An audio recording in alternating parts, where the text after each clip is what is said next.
It's Isengard Abridged Part 3. Last time we were invaded by Rohan. We managed to push them out actually with some help from our allies, and we even took a bit of their territory. However, we're also seeing some large invasions coming in on the other side from the clans of Enedwaith.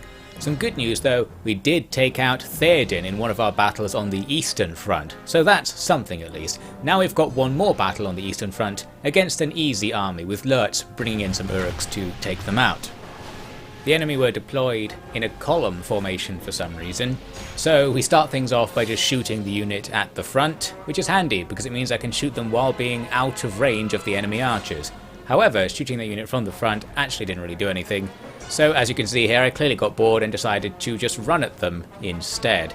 Trying to make sure to get our tiny anti-cavalry unit of 23 guys to face off against the enemy's general, and we do manage to achieve that, so that's good news. The general can't just ram through our raiders or something, and those Rohan generals are very powerful, so that's a real risk. We've got some outflanking going on the left there, and Lurtz is going to chase down the enemy archers.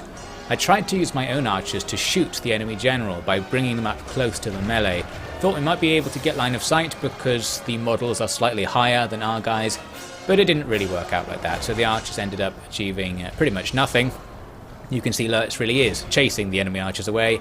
They've run off towards the back of the map, and so Lurtz has gone with them, meaning he doesn't really participate in this fight. However, we eventually rout the low number of enemy infantry. The enemy general gets out of there, gonna hit him with some arrows, and then just generally send everything to chase him down because we'll need to kill him or rout him at some point to win the battle. After a long time, Lurtz is still chasing down the archers. They're having some trouble. You can see Lurtz himself got caught on this rock. We ain't got them smarts like the elves is, and stuff. So yes, we had to chase them pretty much across the entire map twice because they managed to change direction at the back of the map. But at least we did take down that enemy general with a sheer grind, losing a bunch of men in the process. That's another officer denied from Rohan, and I think it might have been a family member as well. Anyway, here's the result eventually. All perfectly fine, and after that I moved out with the general to set up some watchtowers. We need to see if Rohan are about to come at us again, and maybe they are. That army on the right at least looks like it's moving through the wilderness towards us. Even going to put another watchtower right down on the border, and we do actually get some vision on Hornburg, that's Helm's Deep, and I spotted that it's only defended by 3 units, and we do have a mission to take Hornburg, so I'm going to keep that in mind, but for now I'm going to stay on the defensive since it looks like more stuff's on the way. Although I did send Lurtz with the cav to go over towards where Saruman is hanging out. He's just watching Derwath gradually fall to Enedwaith and trying to build up some troops so we can counter-attack by bringing over fresh recruits and Lurtz with these cav. But before we've gathered our force, they do attack the castle here. This is a pretty hopeless situation, but I went down to manually resolve this anyway, because I figured the auto-resolve doesn't take into account that we'll have towers everywhere shooting the enemy constantly. So we just stand here and watch the enemy go and kill my one unit, not much we can do there. And the towers should be picking up some kills for us in the meantime. Plus, this little fight here isn't that bad. These Reavers are another Uruk trash unit. They're just the same thing as Raiders, but I think they have 1 more attack and 1 less defense or something like that. A slight variant, but our trash is still the equivalent of enemy slightly above trash units. So fighting that River Spear unit might actually rack us up a few decent kills without the towers. Also, you can see the enemy archers are shooting at that fight, and I'm sure they're hitting a whole bunch of their own men here with that super inaccurate rain of arrows, so that's got to help us out. Eventually our guys just rout and that ends the battle. Killed 170 enemies, which was probably more than the 2 we would have killed if we auto-resolved something with that extreme balance bar, so I guess that worked out. But it doesn't really make much difference because Enedwaith are bringing another even bigger army in at the same time, plus more forces are moving around in that territory they bypassed previously. Overall, we are severely outnumbered. We're outnumbered even by the first army we're going up against, let alone all the others. But we have to go up against them, so I move out with Saruman to besiege Derwath and start trying to take it back. You can see I immediately stopped building siege towers after that thing we saw in the first part, where you're not allowed to attack this settlement with siege towers for some reason, so we want the option to attack after just 1 turn if we can get it. I thought I'd add with this demonstrative footage that I am regularly asking them for peace, but both Enedwaith and Rohan are not interested at all in a ceasefire because they're so much more powerful than us. Basically, we can't convince them, and we don't have the money to try and pay them off or something like that. So, we can't end the wars. I am constantly trying, but I'm probably not going to talk about that because not much is coming of it.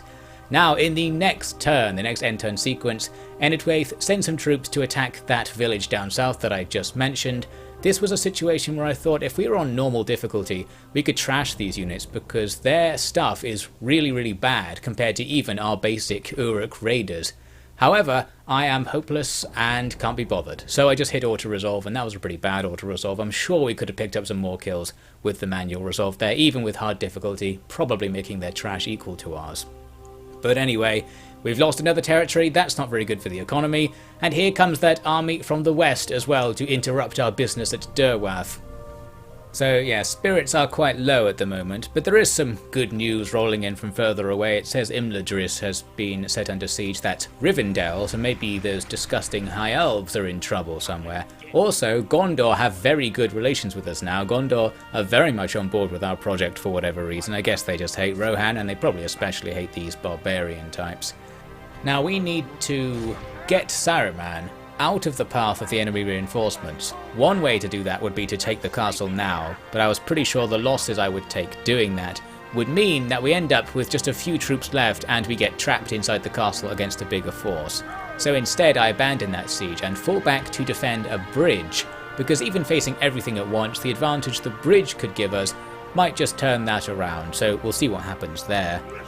In the west, there are two options really. I could send troops to go and help out with Enedwaith, or I can do what I'm doing right here, and that is I can attack Rohan. You might have noticed they haven't attacked me in a while, so I'm wasting these troops. I need to do something with them, or at least lose them so we can get some money. And therefore, we're just going to move out right now. We're going for Hornburg. I'm going to edge very slowly towards it to make sure there wasn't a hidden army just in front of it or something. Looks like there isn't, and it's defended by a prince and some militia. Not enough to stop us getting in because the settlement will be too big. Therefore we can rush over with our army, build a ton of ladders, and we can most likely there just bypass the enemy's defences and then take out the enemy units with brute force to capture the Hornburg. This won't really change the course of the war in any way, but it seems like a fun idea. To hold Foldburg though, I do have to move troops out of Isengard to keep public order good, which means Isengard is now undefended. One unit of cav could run over there and take it real fast if Rohan knew about this and were feeling very cheeky, but I think they're out of movement range at the moment, so I guess that's safe. And they don't do that. They send their nearby units to attack my force besieging Hornburg.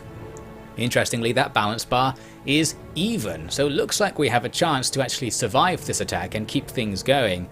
Here I was admiring the enemy's archers, noting in particular that they have like double the stats in melee of my melee units, so it's a good day to be a member of Rohan, but still, can we do something with this? This isn't the worst battle ever.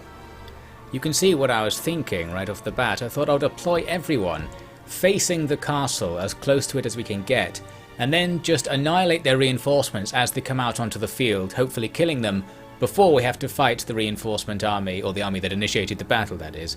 But as you can see on the minimap, things are messed up.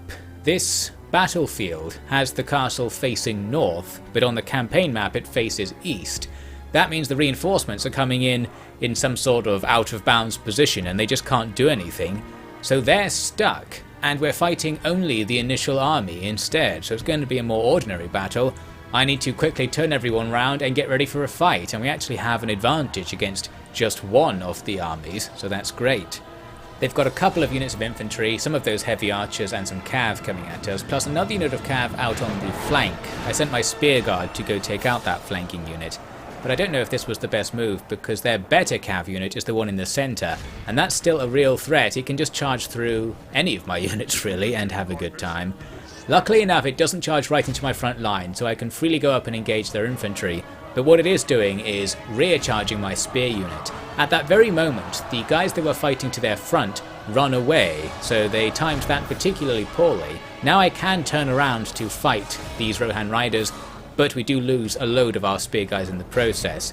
At least these fights here will be a bit better. Against the generic Rohan axe and spearmen, I'm guessing our generic uruks will have some ability. Going to get my archers to try and shoot the enemy archers as well, because they're probably a bit weaker at range than they are in melee based on the stats we saw earlier.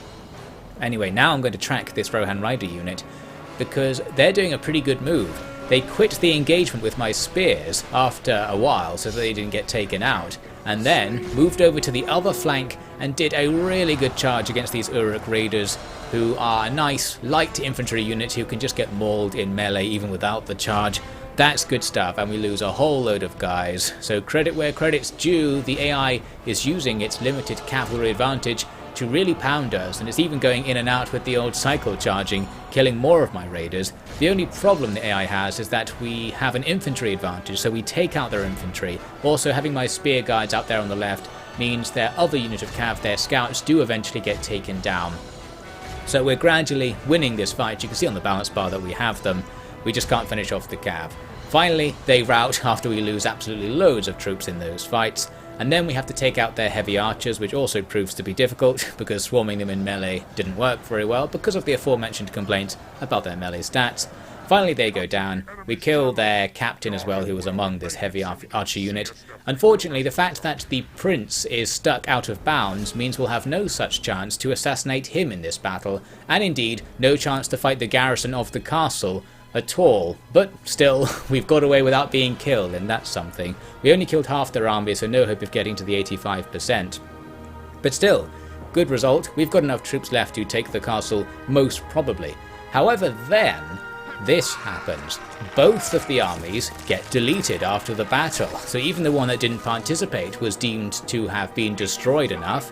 They're gone, and that ends the siege. So we take Hornburg right now. That is some cheeky stuff. Did not expect this to actually work, but it worked way better than I could possibly have hoped. We have done it.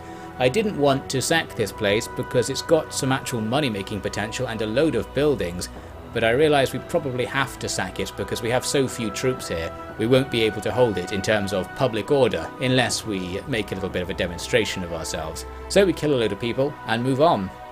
Now it's time for Enidwaith's turn. They move up to that bridge with Saruman on it, but they don't make the attack and give me the defense I was looking for. They're now just standing there, so it's going to be a bit of a face-off. At the start of the next turn, we get one of these things saying that Hornburg has been lost. This is so embarrassing for Rohan. Everyone knows they're getting screwed over. I think there was a similar one for Theoden dying as well. So far in this war, they've lost 2 territories, their king and their most famous castle. They must be looking pretty bad, despite having a massive advantage on paper. Caer Andros is under attack as well, which is great news. Our colleagues are up to no good down in Gondor's neighbourhood. I think Mordor has to take either Caer Andros or Osgiliath to attack Gondor properly, and it looks like they're making some progress on that, although Gondor are our allies, so hopefully they don't hear me saying that. Anyway, that bridge attack didn't happen, but I'm going to stay on the bridge in case it does. The issue that's arising here is that more reinforcements are coming in from the northwest, and they've actually got a few units they could get together there and attack me from the other side with. So we might be facing an attack from both sides of the bridge, which in many ways negates the bridge advantage. However, I started scheming, thinking maybe we can actually get away with this by making it impossible for the enemy to attack me from the north. I garrisoned Gineard with some reinforcement units, and then sent out this basically dead unit of cav to go and stand on the road. This prevents at least one of the armies from actually reaching Saruman, and I thought, well, that's very clever, until I realised, wait a minute, they could attack my army and just kill them, and then this wouldn't work. So I thought, let's try and come up with something a bit more actually clever than that, and that is to move to here, to stand on a different road. The hope is the AI will smell a battle that it can really easily win. So it will be distracted and go after those cav, who cares what happened to them, but it will stop them having enough movement points to participate in a bridge battle this turn. So that's the plan. Let's wait for the Enidwaith turn and see what happens. Well, the plan doesn't work. They just ignore my cav, but at least they only attacked with one of the 2 armies over there, and the smaller one as well. So we are going to be facing a bridge battle with enemies on both sides of the bridge, but the ones attacking us at first on the northern side are not very numerous. There are only a few of them, so if you saw my last Medieval 2 series, you might recognise this as a chance to do the old double bridge defence, where it starts off as a bridge attack. We just attack the enemy side as soon as possible and try to take it before their reinforcements show up, and then we'll have a bridge defence. Well, we actually have a bridge defence right away, because that first enemy army doesn't wait for the reinforcements or anything. They just charge right across into my deployment zone. So that's good. We really are getting the double bridge defense. We'll defend this end, take these guys out, and then go over to the other end to see what we can do there, if we can do it fast enough. Luckily they attacked with their light cav into my spear unit, so that first melee will be good, but they are hammering us with jabs, and Saruman in particular takes a hammering. We need to decide here how many arrows we shoot at this first group, because we want them to rout fast, but those arrows will do more damage and be more critical later when a group that's nearly 10 times the size of this will also be on the bridge. Luckily the melee is mostly enough to take the enemy out. The cav are defeated easily by our spears obviously. The other unit, which is just another spear unit, is harder, but they're like a tier below our spear guard, so they just have lower stats. We can hack through them, and I am shooting them a bit with the archers as well. The line of sight isn't really there, but soon enough we get them to rout, and this is our chance. I'm going to order everything to follow them over the bridge, slaughtering them as they go so they don't come back. And in the background there you can see the enemy's main army is gradually approaching, but it's still really far away. We've got plenty of time to get across and set something up. So across I go, although I actually do leave one unit on the enemy's side, or what is now the enemy's side, my light cav, to harass them later. Now they start coming across, as I hoped, and one thing that helps us out here is the way the AI crosses is very suboptimal. Firstly, it's doing this thing you can see here, it keeps switching which unit is leading the crossing, and as they run backwards they get hit by arrows and crossbow bolts, taking losses. And, as you might also have noticed, they're not going to run across the bridge, they're just marching across it, meaning they'll take extra volleys of arrows before they're in real close and the line of sight gets messed up. And again, they're turning around there and taking more losses no doubt, avoiding the shield bonus or anything like that. I was really hoping that they would just charge in and I'd get some good chances to hit them with the light cav, but actually our light cav will prove not very useful because the enemy kept some spears at the back of their bridgehead, probably by mistake, so we didn't get much use from them, and really it's going to come down to this. The enemy are channeled into our ranks and we'll just fight them. This doesn't necessarily give us an advantage, because if we have to fight in melee all of these guys, well, there's a lot of them, and some of our guys are going to have to be the archers soon enough fighting in melee. So not ideal. One advantage that did come up was that the enemy's archers, who could be picking us off, are all kind of stuck in the blob. So they weren't firing very much at us, or really firing at all, just the odd arrow. But we are firing into their blobs, and no doubt picking up a load of kills, but as you can see at the bottom, we're just about running out of arrows. Saruman still has bolts, so we're going to use those as best we can. And a nice feature of the earlier games is that the sides of the bridge, I believe, are perfectly passable to arrows. So in later games there were invisible walls down the sides of bridges, which made it harder to shoot at angles. But in like Medieval 2 and Rome 1, you can snipe away with these direct fire weapons like the crossbows and still pick up loads of kills. Well, some kills. The crossbow isn't very powerful in this game, as noted earlier. I think it ignores armor or something like that, but these enemies aren't very armored, so not a very good chance to use it. I got driven away there by more jabs being thrown at Saruman, but eventually he's going to sneak back in to keep shooting. And yes, the fight is now just this blob. The two sides are just hammering each other at the end of the bridge, and we'll hope that something good happens. Meanwhile, my light cav finally came in useful, because I realised the enemy are going to rout back towards where they came onto the field in the bottom left of the map. So my light cav can hang out on that route and just kill routing units to stop them from coming back and to get more kills. There we killed their captain, that should help out, and you can see the blob here is thinning out. We are slowly pushing our way through, and once they start routing, this turns into a bridge offence, I guess, again, because we can charge forwards to attack the enemy archers, and we do want to do that, because they're just going to stand there and shoot me. They were not going to run them into melee like the AI might think to do. Unfortunately, we're going to have to do this the slightly harder way. The enemy still have quite a lot of stuff left, actually, on the bridge and on the other side. So this wasn't really the best bridge attack to be going into. It seems we've given the enemy the advantage that we were looking to steal here all of a sudden. However, my light cav now come in and take out these jabs in particular, because they probably would have got tons of kills throwing at us while we were stuck fighting on the bridge. This battle isn't the best one because these Dunladin cav are terrible in terms of their stats, but I guess so are those raiders in melee, and we do manage to rout them, and that's good. You can see everything's routing all over the place, so those light cav will get absolutely stuck in there and will no doubt pick up hundreds of kills as the enemy try to escape, and everyone else is going to dive in and start doing the same thing as well. Now the bridge has fallen, all the units are chain routing. We've got this. The battle isn't over, so something's not routing yet, but eventually we find them all and get this result, and that is a pretty good result. We lost fewer than 100 men, killing like 2,000 enemies.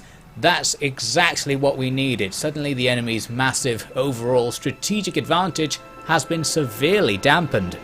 It's only going to be temporary, since they're going to have the money to outnumber us again after a few turns. I don't know how long it will take, but for now things are looking up. With that on top of the capture of Hornburg, it seems that all of a sudden defeat is back off the menu, boys. Maybe we can hold on in this situation. It really depends how aggressive the AI feels. I feel like either of my opponents could beat us if they really tried, but so far, well, they've sort of tried and they're not doing a very good job of it. So there is hope, ladies and gentlemen, and that's what Lord of the Rings is all about. So why don't you join me for the next part to see where we take things from here.